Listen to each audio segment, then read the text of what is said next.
Hi guys, welcome back to my channel. तो आज actually हम बात करेंगे कुछ सिंपल टॉपिक्स के बारे में। तो जब भी हम मोबाइल फ़ोन्स खरीदने जाते हैं तो कुछ टर्म्स है जो हमारे सामने बार बार आती है, जैसे कि रैम हो गया, प्रोसेसर हो गया, जीपीयू हो गया, तो रोम हो गया। तो आज मैं इन सारी टर्म्स के बारे में बात करूँगा कि एक्चुअली ये टर्म्स होती क्या है। तो और आज मैं आपको शॉर्ट में इनका एक्सप्लेनेशन दूंगा। तो लेट्स स्टार्ट। तो पहले स्टार्ट करते हैं प्रोसेसर से।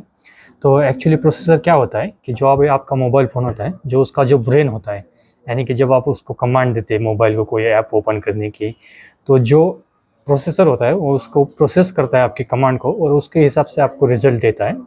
तो जितना आपका अच्छा प्रोसेसर होगा तो उतना आपका फास्टर मोबाइल का एक्सपीरियंस होगा। तो प्रोसेसर में इतना ही है आज के लिए, क्योंकि मैंने मेरे चैनल पे एक सेपरेट वीडियो है जो कि उसमें मैंने प्रोसेसर पूरी तरह से एक्सप्लेन किया है। आप जाके उसे देख सकते हैं।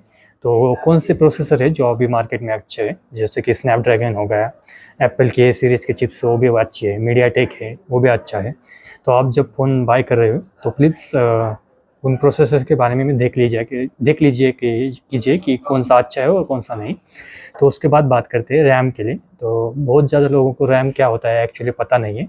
तो RAM actually random access memory हम उसे कहते हैं। तो रैम क्या होता है, एक शॉर्ट टर्म मेमोरी होती है कि अगर आप कोई ऐप ओपन करते हैं, तो मान लीजिए अगर आप अपने मोबाइल फ़ोन पे मैसेंजर ओपन कर रहे हैं, तो जब आप मैसेंजर अपने मोबाइल फ़ोन पे ओपन कर रहे हैं तो आपके सामने जो भी डाटा आता है और जो रिसेंट जो डाटा है, जो थोड़े टाइम के लिए आपके सामने आएगा, जो रैम का जो पूरा डाटा होगा जो आपने किसी से चैट की होगी वो रो, तो जो आपको दिखता है वो रैम की वजह से ही दिखता है, क्योंकि वो शॉर्ट टर्म जो डाटा होता है जो आपको एक्चुअली जो अभी यूज़ कर रहे हैं आप, तो वो आपको आपके सामने दिखाता है। तो अगर आपको मिड रेंज अगर आप नॉर्मल यूज़ के लिए फ़ोन ले रहे हैं तो 8 GB रैम तक आपका अच्छा चल जाएगा। लेकिन अब अगर आप आपको अगर गेमिंग एक्सपीरियंस अच्छा चाहिए और अगर आप कोई मल्टीटास्किंग अपने फ़ोन पे करते हैं, बहुत ज़्यादा ऐप सेम टाइम पे अगर आप रन करते हैं, तो आपके रैम जो 12 GB से आगे होगी तो अच्छा रह जाएगा। तो उसके बाद बात करते हैं जीपीयू के बारे में। तो जीपीयू जो होता है वो ग्राफिक प्रोसेसिंग यूनिट, तो एक्चुअली एक प्रोसेसर ही होता है, लेकिन उसका काम अलग होता है। जो भी आपके मोबाइल में आपको इमेजेस दिखती है या वीडियो दिखते हैं, जो ग्राफिक्स होते हैं गेम्स के वो दिखते हैं, तो जितना आपका जीपीयू होगा उतने आपको अच्छी तरह से ग्राफिक्स गेम के या आपके मोबाइल फ़ोन में जो वीडियो और इमेजेस है वो आपको डिस्प्ले होंगे। तो एक्चुअल जीपीयू ये काम करता है कि आपको अच्छी तरह से अपने वीडियोस और ग्राफिक्स दिखाए।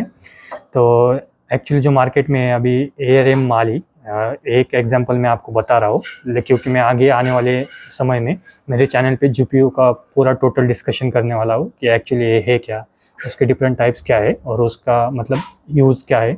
तो हम आगे आने वाले वीडियोज़ में उसको डिस्कशन करेंगे। तो अभी मैं आपको ज़्यादा नहीं बताऊँगा उसके बारे में।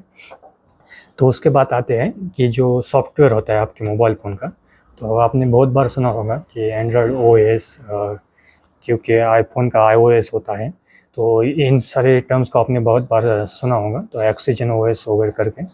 तो आज मैं आपको बताता हूँ सॉफ्टवेयर एक्चुअली होता क्या है। तो सॉफ्टवेयर जो होता है, तो आपके जो मोबाइल होता है तो उसका जो यूज़र एक्सपीरियंस होता है, तो जितना अच्छा आपका सॉफ्टवेयर होगा उतना आपका मोबाइल का जो यूज़र जब आप यूज़ करते हैं उसका उतना अच्छा आपका एक्सपीरियंस होगा। तो सॉफ्टवेयर एक्चुअली जो मोबाइल फ़ोन में आप जो स्मूथली रन करना मोबाइल फ़ोन का, तो उसके पीछे आपका सॉफ्टवेयर होता है और जो अभी आपको सामने दिखता है। यानी कि अगर आप कोई स्क्रॉल कर रहे हैं तो स्क्रॉल करने का किसी का तरीका हो सकता है, किसी का बैक जाने का तरीका ऐसे लेफ्ट सॉफ्ट हो सकता है, कोई बटन से बैक जा सकता है। तो सब सॉफ्टवेयर की वजह से होता है। तो उसके बाद आते हैं अगली टर्म पे, जो कि है यूज़र इंटरफेस करके। तो एक्चुअली यूज़र इंटरफेस क्या होता है, जो भी आपके मोबाइल ओपन करने में तो आपको जो सामने दिखता है, तो वो एक्चुअली एक यूज़र इंटरफेस हम उसे कहते हैं। जो भी आपको दिखेगा सामने, कुछ आइकॉन्स होंगे कि किन लोगों के भी मोबाइल्स में टाइम दिखता होगा सामने ओपन करने के बाद जो ऐप शो होते हैं, वो एक्चुअली हम उसे यूज़र इंटरफेस कहते हैं। तो अगर आप चाहते हैं कि आपका यूज़र इंटरफेस अच्छा हो और आपके हिसाब से हो, तो प्लीज़ अगर फ़ोन खरीदने से पहले आप उन मोबाइल्स का रिव्यू देख लीजिए कीजिए कि कैसा उसका यूज़र इंटरफेस है। तो नेक्स्ट हम बात करेंगे कि रेज़ोल्यूशन के बारे में। तो एक्चुअली रेज़ोल्यूशन क्या होता है, तो बहुत लोग रेज़ोल्यूशन और पिक्सेल्स में कंफ्यूज हो जाते हैं। तो एक्चुअली रेज़ोल्यूशन जो होता है वो पिक्सेल्स नहीं होता है, लेकिन रेजोल्यूशन हम जब आप सुनेंगे रेजोल्यूशन, जो आपने सुना होगा 1080, 720 और 4K, तो एक्चुअली क्या होता है, तो जितने आपको मतलब इमेज की क्वालिटी अच्छी होंगे, मतलब रेजोल्यूशन मतलब 720 होगा तो आपकी इमेज की क्वालिटी थोड़ी लो होगी, अगर वो 1080 होगा तो उससे अच्छी होगी, और 4K होगी तो बहुत ज़्यादा शार्प और क्लियर इमेज आएंगी। और जितने अच्छा आपका रेजोल्यूशन होगा उतने ही आपके उसमें कैमरा में पिक्सेल्स ज़्यादा होंगे। तो पिक्सेल्स क्या होते हैं, एक टाइनी डॉट्स होते हैं कलर्स के, डिफरेंट डिफरेंट कलर्स के, एक पिक्सल होगा एक कलर का। तो जैसे आपने बहुत बार सुना होगा कि मेरा मोबाइल का कैमरा, बैक कैमरा 14 मेगापिक्सल का है, 12 मेगापिक्सल का है। तो एक्चुअली 14 मेगापिक्सल मतलब आपके मोबाइल कैमरा में 14 मिलियन पिक्सल्स है एक्चुअली। तो जितने ज़्यादा बहुत लोगों को लगता है कि जितने ज़्यादा आपका मोबाइल का जितना ज़्यादा आपका मोबाइल का मेगापिक्सल ज़्यादा होगा उतना आपका कैमरा क्वालिटी अच्छा होगा। एक होता है कि कैमरा क्वालिटी उससे अच्छी होती है, लेकिन उसके पीछे और भी कुछ बातें होती है, जैसे कि आपकी सेंसर की साइज़ जो होती है वो मैटर करती है, कैमरा का लेंस कैसा है वो भी मैटर करता है।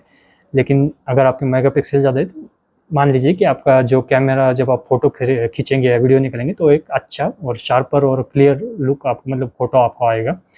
तो नेक्स्ट टर्म है कि जो आईपी रेटिंग। तो एक्चुअली बहुत ज़्यादा लोग आईपी रेटिंग के बारे में ध्यान नहीं देते कि एक्चुअली आईपी रेटिंग है क्या। तो आईपी रेटिंग क्या होती है कि जो आपका मोबाइल का डस्ट और वाटर रेजिस्टेंस कितना है, तो वो आपको उस आईपी रेटिंग से पता चलता है। तो प्लीज़ जब भी आप मोबाइल फ़ोन बाय करने जाएँ तो आईपी रेटिंग चेक कर लीजिए कीजिए। अगर आपको वाटर प्रूफ और डस्ट रेजिस्टेंट मोबाइल फ़ोन चाहिए तो आपको चेक करना होगा कि उसकी आईपी रेटिंग क्या है, उससे आपको पता चल जाएगा। तो थैंक यू, आज के लिए इतना ही। और अगर आपको ये वीडियो पसंद आ गया होगा तो प्लीज़ मेरे वीडियो को लाइक, शेयर एंड सब्सक्राइब कीजिए।